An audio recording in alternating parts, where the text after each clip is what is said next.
আসসালামু আলাইকুম। আজকে খুব গুরুত্বপূর্ণ একটা বিষয় নিয়ে কথা বলবো। কিছুক্ষণ আগে আমি বাজারে গিয়েছিলাম একটি মুরগি ক্রয় করার জন্য। তো যখন আমি মুরগি ক্রয় করতে গেলাম, দেখতে পেলাম আমার মতো হাজারো কাস্টমার সেখানে গিয়েছে মুরগি ক্রয় করার জন্য। তো যে কসাই রয়েছে, যিনি মুরগি জবাই করে এবং মুরগি কাটে, তাকে দেখলাম মুরগি জবাই করার সময় বিসমিল্লাহ পড়তে না। যদি আমি তাকে বিসমিল্লাহ পড়তে দেখতাম তাহলে অবশ্যই তার ঠোঁট নাড়া দিত, কিন্তু আমি তার ঠোঁট নাড়া দিতে দেখিনি। তারপর আমি তাকে উদ্দেশ্য করে বললাম, ভাইজান, আমার মুরগিটা জবাই করার আগে অবশ্যই বিসমিল্লাহ পড়ে নেবেন।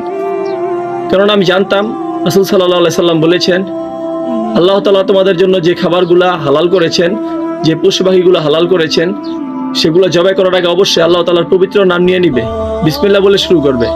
তা না হলে সেই খাবারগুলো তোমাদের জন্য হারাম হয়ে যাবে। সুতরাং একটি ভুলে আপনার খাদ্য হারাম হয়ে যাবে, আর খাদ্য হারাম হয়ে গেলে আপনার ইবাদত কবুল হবে না। সেই জন্য নিজে সচেতন থাকুন এবং অপর ভাইকে সচেতন করুন। ধন্যবাদ। আসসালামু আলাইকুম।